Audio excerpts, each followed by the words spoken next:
Le Burkina Faso est un pays enclavé en Afrique de l'Ouest qui a été colonisé par les Français. C'est un pays qui est frontalier avec la Côte d'Ivoire, le Bénin, le Togo, le Mali et le Niger. C'est un pays qui avait un ancien président nommé Thomas Sankara et récemment, c'est-à-dire il y a un an de cela, le nouveau président qui a pris le pouvoir, qui s'appelle Ibrahim Traoré, vraiment revient encore sur les traces de Thomas Sankara. Il essaie de réformer le Burkina Faso. Il pense à son peuple. Il y a une semaine de cela, le Burkina Faso s'est fait représenter à l'ONU par un de ses ministres. Et vraiment, il a fait un discours, franchement, on ne peut pas dire. Je vous invite à écouter quelques extraits de ce discours et on en reparle. Excellences, Monsieur le Président de la 78e session de l'Assemblée générale des Nations unies, Excellences, Monsieur le Secrétaire général de l'Organisation des Nations unies, distinguées personnalités, au nom de son Excellence le capitaine Ibrahim Traoré, président de la transition, chef de l'État, recevez les salutations fraternelles du peuple et du gouvernement du Burkina Faso. Au nom du peuple burkinabé, je m'incline respectueusement sur la mémoire des grands leaders dans le monde qui ont fait rêver et espérer d'une société humaine juste et équitable à travers leur engagement, détermination et esprit de sacrifice. Je cite notamment Fidel Castro de Cuba, Patrice Émeric Lumumba du Congo, Modibo Keïta du Mali, Ruben Unyobé et Félix Moumié du Cameroun, Sylvanus Olympio du Togo, Che Guevara de l'Argentine, Martin Luther King et Malcolm X des États-Unis d'Amérique, Nelson Mandela de l'Afrique du Sud, Jomo Kenyatta du Kenya, Amilcar Cabral de la Guinée-Bissau et des îles Cap-Vert, Marianne Ngouabi du Congo-Brazzaville, le capitaine Noël Isidore Thomas Sankara du Burkina Faso, etc. Ces leaders ont été pour la plupart exécutés de façon violente et d'autres assassinés à travers le feu des prisons et des empoisonnements. Leur seul crime a été pour chacun d'eux l'incarnation des rêves, des ambitions, de l'espoir des peuples meurtris, violés, violentés et pillés. Il ne sera pas question d'homosexualité chez nous. Monsieur le Président, ce qui vient d'être décrit sont les étiquettes profondément malheureuses d'une ONU aujourd'hui résumée qu'à sa portion de forme car 1,2 milliard de personnes sont plongées dans la misère. 2000 milliards de dollars US dans l'armement. 20 fois le budget de l'ONU dans le nucléaire. Sur les questions de développement, l'Afrique reçoit du FMI et de la Banque mondiale 34 milliards de dollars contre 160 milliards de dollars pour l'Occident. La paralysie du Conseil de sécurité de l'ONU, la paralysie de l'Organisation mondiale du commerce, la montée des tensions suite au repositionnement géostratégique. L'Organisation mondiale du commerce également encore bloquée.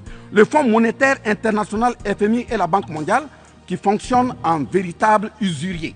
L'Organisation mondiale de la santé qui est de plus en plus dominée par les firmes pharmaceutiques de rente, donnant ainsi une priorité commerciale que sociale aux vaccins tels que le vaccin contre la Covid-19. L'ONU qui devient de plus en plus l'ombre d'elle-même de par les tentatives de sa prise en otage par un conglomérat de puissances internationales impérialistes, brouillant ainsi la clarté et le sérieux dans ses prises de position, etc.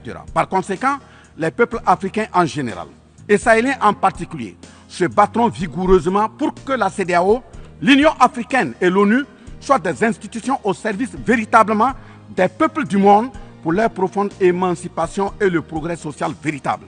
Parce que ce sont les manquements de ces organisations, leur manque de sincérité, leurs décisions clientélistes et à géométrie variable, la couverture des tripatouillages constitutionnels avec leur lot de crimes, la promotion de la mauvaise gouvernance, le pillage, la désorganisation sociale et la corruption qui conduisent immanquablement au coup d'État, qui ne sont donc que des conséquences. Traitons donc les causes et les conséquences disparaîtront d'elles-mêmes. Mais si nous continuons avec ce jeu de l'Autriche, à la diplomatie d'hypocrisie, aux mensonges éhontés d'État, aux crimes organisés, au tripatouillage constitutionnel et à la fabrication de l'armée à la tête de nos États africains, même l'ONU risque de ne pas échapper à un coup d'État. À bon entendeur, salut. Dans ce sens,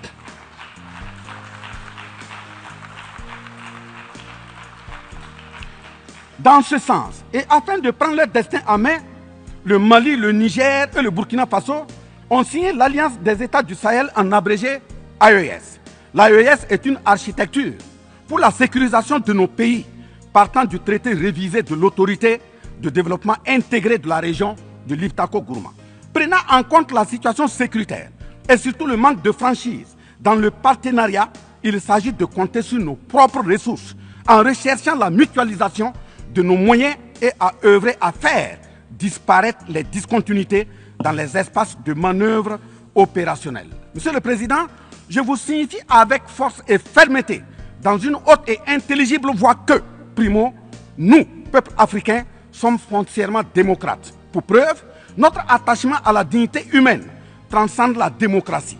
Ce que nous refusons, c'est moins donc la démocratie que le piège de la démocratie qui nous est tendu. Ainsi, la démocratie électoraliste s'est avérée un moyen de contrôle de nos États à travers le jeu de chaises musicales de dirigeants très souvent imposteurs, corrompus, voleurs, violeurs de constitution, car étrangers au seul intérêt de nos États africains qui vaillent. Secondo, nous, Africains, sommes-nous aujourd'hui reconnus dans notre dignité d'homme, au sens de un homme égal à un homme?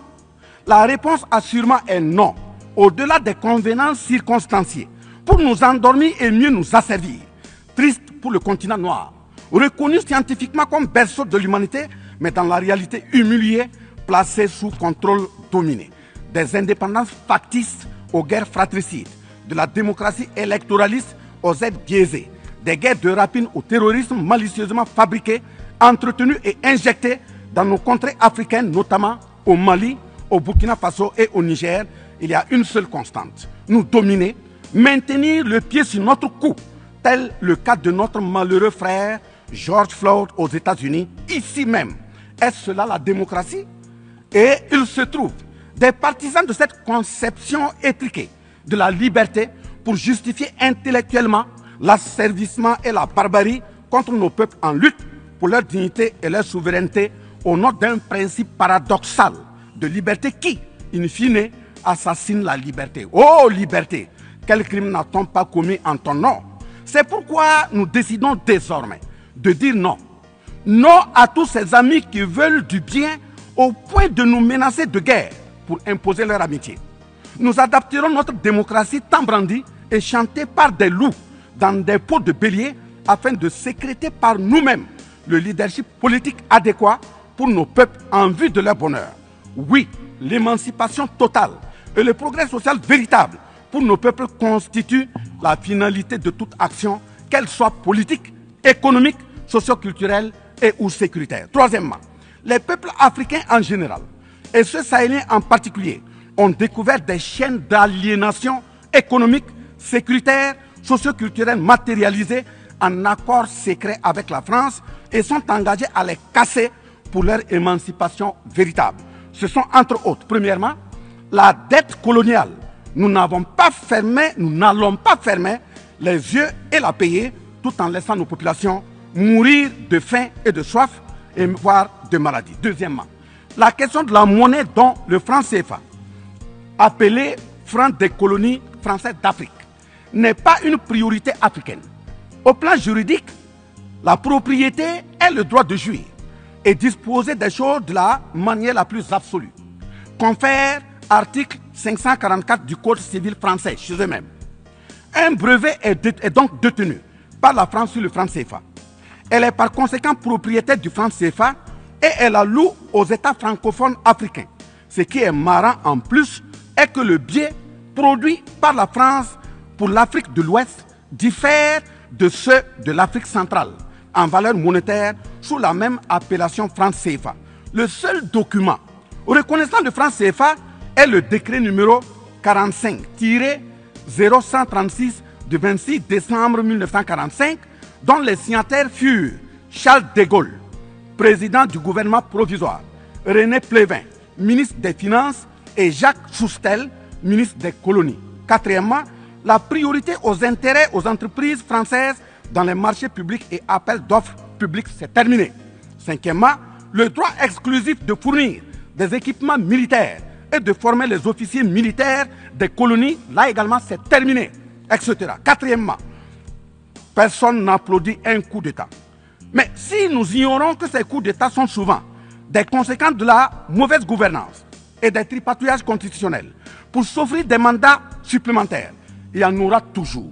Donc, ayons la lucidité de combattre les vraies causes en restant exigeants sur le respect des règles démocratiques et de la bonne gouvernance. Cinquièmement, les peuples africains ne sont pas opposés au peuple français, mais c'est plutôt la politique française, pleine de condescendance, qui est rejetée. En effet, la France, en refusant le rapatriement de son ambassadeur récusé au Niger, est une violation du droit international, notamment l'article 9 alinéa 1 et 2 de la Convention de Vienne sur les relations diplomatiques de 1961.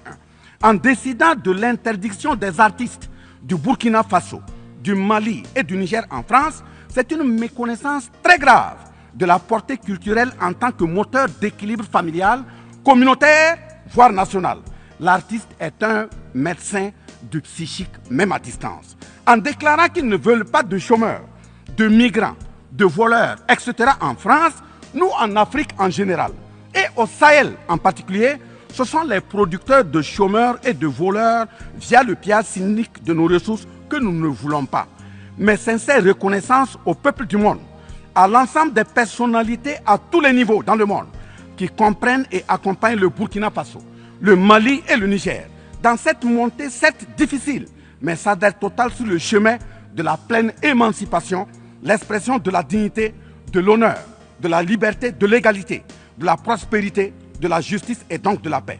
Face à la situation que traverse le Burkina Faso, le gouvernement burkinabé a mis en œuvre des actions vigoureuses à travers l'adoption d'un nouveau plan de développement, le plan d'action pour la stabilisation et le développement et ses 4 axes prioritaires qui sont, premièrement, la lutte contre le terrorisme et la restauration de l'intégrité territoriale. Deuxièmement, la réponse à la crise humanitaire. Troisièmement, la réponse de l'État à l'amélioration de la gouvernance. Et pour terminer, le dernier élément, la réconciliation nationale et la cohésion sociale. Ces efforts visent à offrir à la population burkinabé de meilleures conditions de vie, tout en saluant l'ensemble des partenaires à travers le monde qui nous accompagnent. Nous invitons vivement ceux qui sont toujours dans le doute ou tétanisés par des rapports au contenu faux qu'ils sont les bienvenus au Burkina Faso, à condition que le partenariat cadre avec la vision de la transition résumée dans ces 4 axes. Vive l'ONU, vive la 78e session, vive les peuples en lutte, vive la solidarité entre les peuples, vive l'Afrique libre, vive l'Alliance des États du Sahel, vive le Burkina Faso, la patrie ou la mort, nous vaincrons. Je vous remercie.